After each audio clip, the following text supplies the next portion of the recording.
गोदान राजखान्थि हान्जा सोरजिनो थांनायाव सोर हेंथा होयो? भारत संबिजित ना प्रमद बर'?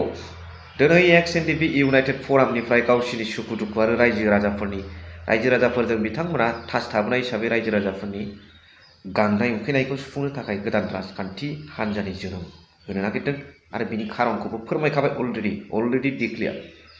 दा बेवहाय सोर हेंथा होखो आरो भारत संबिजितआ थिननाय खामानिखौ हेंथा होनो जों सोर? बिनि सोमोन्दै दिनैनि भिडिअआव बिथं भाबै सावरायगोन आरो भिडिअआ दामाखा जागोन। So' hello' everyone, one second welcome back to the channel. दिनैनि गोदान भिडिअ नोंथां बयखौबो गोसो गोथारै बरायदों, लोगोसे आसा खालामो इसोरनि नोंथां बयबो मोजां दं। स' XNDP इउनाइटेड फरामा UPPL दोनिफ्राय सरकार दानाय बिटिआर गभर्नमेन्टनि जेबादि खोथा बुंनाय, जेबादि डिसिसन, गोदान मोनसे राजखान्थि हान्जा जोनोम जानो मोना, बेवहाय रागा जोंखांदों।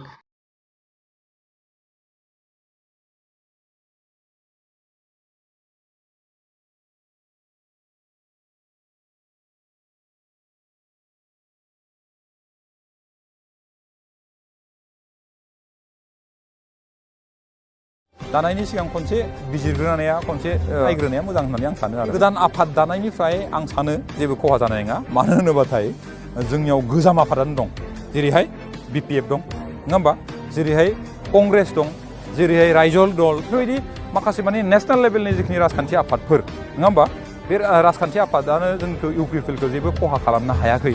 बिदियाव खालि जोंनि ओनसोलनिल' दानो नागिरनाय माखासे माने राजखान्थि आफादफोरा जोंखौ दि खहा खालामनो हागोन आं बेखौ मालाबाबो साना। दिनै रायजोनि गेजेराव रायजोखौ लानानै माखासे माने खामानि मावनायफोरा, नङा होमबा, जोंनि ओनसोलनि जिखिनि जौगायैया 17 बोसोराव जाय बिथांमोना खामानि मावनो हायाखै, दिनै बोसोरब्रैनि गेजेराव मानगोनां प्रमद बर' बिथाङा जोंनि ओनसोलाव जों आबुङै मावनो हायाखैबाबो, नाथाय बिथाङा 17 बोसोराव जिखिनि मावनो हायाखै बेखौ बोसोरब्रैनि गेजेराव जों मावनो हादों आरो बेखौ जों प्रमान हहकारे फैगौ मार्च एप्रिल दाननि गेजेराव सरकारि भाबै मोनसे भिजन डकुमेन्ट दिहुननायनि गेजेरजों रायजोफोरनो जों आखाइ गथायनानै होनो नागिरदों। आरो जोंनि ओनसोलाव बेल' मोनसे सरकार जानो हागौ जाय सरकारा गावनि मावनायखौ तुलनामुलक भाबै खालामनाय, रुजुलायनायनि गेजेरजों रायजोनि गेजेराव मोनसे लिरनानै मोनसे तथ्यनि गेजेरजों लिरनानै होनो नागिरदों। आरो बे खोथाखौ सावरायनायनि सिगां नैबे मोनसे खोथाखौ आङो फोरमायग्रोनो सानदों। बड'लेण्ड रादाब बेयाव होनाय नैबे रादाबखौ आङो फरायनानै आसरित मोनदों। आखरा इंलिसनि, रावा बर'नि। जे प्रमद बर' सार, दिपेन बर' सार, फनिन्द्र सार बिथांमोना डिफेन्स मिनिस्टार बिथांमोनखौ लोगो हमनायाव मोनसे स्क्रिप्ट लिरदों। बे लिरनाया बोरै एथ' गिदिर चेनेलनि लिरनाय स्क्रिप्टनि रावा, हांखोआ माबोरै बिदि जाखो? रायजो राजाफोरनि नायलांलाय मोजाङै नायलांलाय, बेनिफ्राय आंनो कमेन्ट हर। टप चेनेल बियो, लाइसेन्स गोनां, जोंनि बड'लेण्डखौ दासिमबो मोनाखै। We are struggling for Bodoland still. अब्लाबो बिथांमोना टप बड'लेण्डनि निउस चेनेल। नाथाय मारै जाखो हांखोआ? नाय, कमेन्ट्सआव हर रायजो राजाफोर। लोगोसे UPPL दोलोनिफ्राय मन्टु बर' MCLA सारा रोखायै फोरमायबाय जे गोदानै जोनोम जानो थांनाय राजखान्थि हान्जाया खुनु खामानि गैया आरो गोनांथि गैया होननानै बुंदों। हायोब्ला थाखानाय BPF, UPPL, कंग्रेस, BJP, रायजो दल बेफ्रावनो एसेमब्लेट जानानै खामानि मावदों।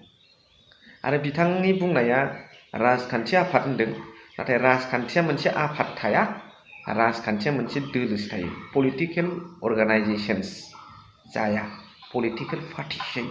नन पलिटिकेलखौ हले अर्गानाइजेसन होनगोन, नन पलिटिकेल पार्टि होना।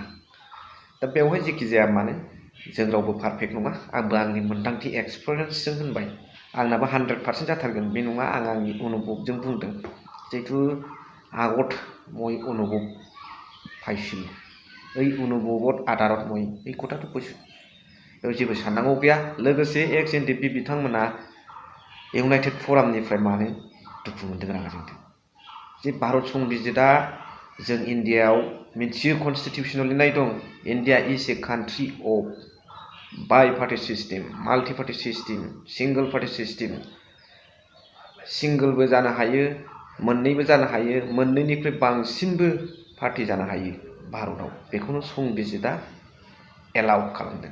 बे हिसाबै बिथांमोना गोदान राजखान्थि हान्जा दादों, गावसिनि गांनाय उखैनाय माखासे सुफुंजायै दुखु खैदांखौ सरखारनिफ्राय बिख'नानै लानो आरो रायजो राजाफोरनि थाखाय मावनो थाखाय। आरो बे खोथाखौ आदा बानसुआ अलरेडि डिक्लेयार होखाबाय मानि थाखाय सोरजिनो गोनां जादों। नाथाय बेखौ इउपिपिएलनिफ्राय हेंथा होनाय राव बा बेखौ भेलुलेस खालामनाया जोंनि थाखाय खौसेथि गैयै बा मोनसेया मोनसेनि जौगानायखौ सुखुयै हामजायैखौ जों नुनो मोन्दों।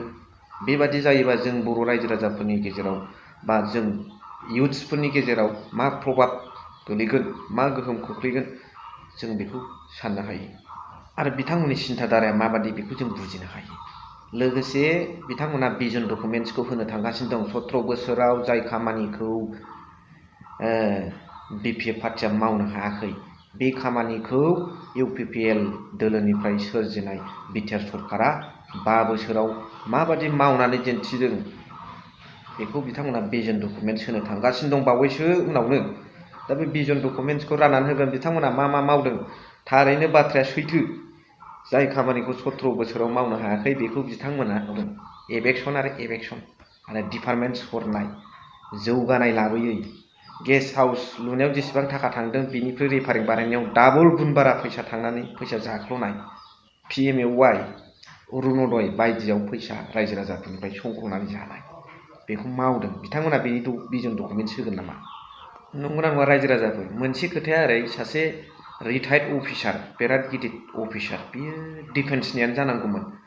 नायफिनबानो नुगोन भिडिअ'आव बे बड'लेण्ड महात्सबआव लेक्सार होनाय सासे अफिसारा दिल्लीयावहाय प्रमद बर' सारखौ बयनिबो सुबिदानि थाखाय मोनसे बड'लेण्ड गेस्ट हाउस लुनो थिनदोंमोन, मोनसे बयनिबो सुबिदानि थाखाय।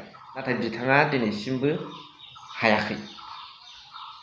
मानो हायाखै? नाथाय हाग्रामा महिलारि बिथां सारखौ नाहरदो बहा गेस्ट हाउस लुदों। अब्ला नोंथांमोना साननानै नाय, एथ' गिदिर सासे अफिसारा, रिटायार्ड अफिसारा रिकुवेस्ट खालामदों, नाथाय बिथाङा दासिमबो गैया। मा जाखो बे? जरुर कमेन्ट्स हर। भिडिअ'खौ जेखिनियावनो दोनथ'बाय। थेंक इउ भेरि माच फर वाचिं। लाभ इउ।